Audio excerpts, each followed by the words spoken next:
Hello viewers, কেমন আছো সবাই? আশা করি সবাই ভালো আছো, সুস্থ আছো।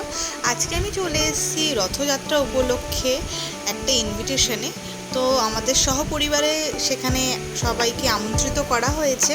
তো আমি সেখানে এসেছি। আমি আর দুষ্টু এসে গেছি। প্রথমে বাবা নামিয়ে দিয়ে গেছে, মানে খুব একটা দূরে নয়, বাট গাড়ি করে বাবা নামিয়ে দিয়ে গেছে। এরপর মাকে নিতে গেছে, যেহেতু বাইক, তো সবাইকে একসাথে নিয়ে আসতে পারবে না, তার জন্য মাকে আমাদেরকে নামিয়ে মাকে আনতে গেছে। তো দেখতে পাচ্ছ কি সুন্দর লাইটিং করেছে, মানে লাইটিংগুলো এত সুন্দর স্ট্যান্ড করে করে লাইটিংগুলো করেছে, খুবই ভালো লাগছে দেখতে পাচ্ছ।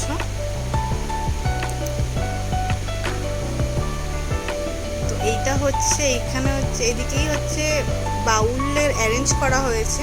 তো বাউল শুনতে কার কার ভালো লাগে একটুখানি কমেন্টসে জানাবে।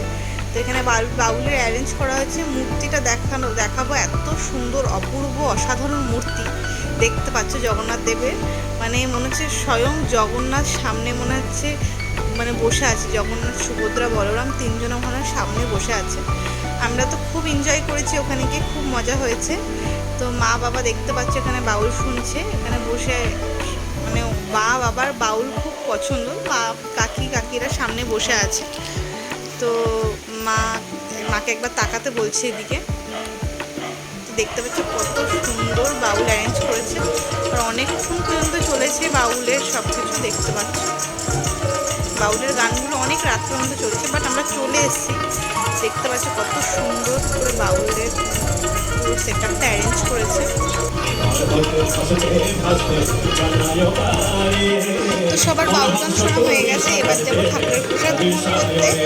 তারপরে আমরা বাড়ির দিকে এগোবো। তো দেখতে পাচ্ছ আমাদের থালা দিয়ে দিয়েছে, তারপরে হচ্ছে বাসন্তী পোলাও, আলুর দম দেবে। তো দুষ্টুকে খাওয়াতে খাওয়াতে যেহেতু ভিডিওটা করছি, তাই একটু অসুবিধা হচ্ছে।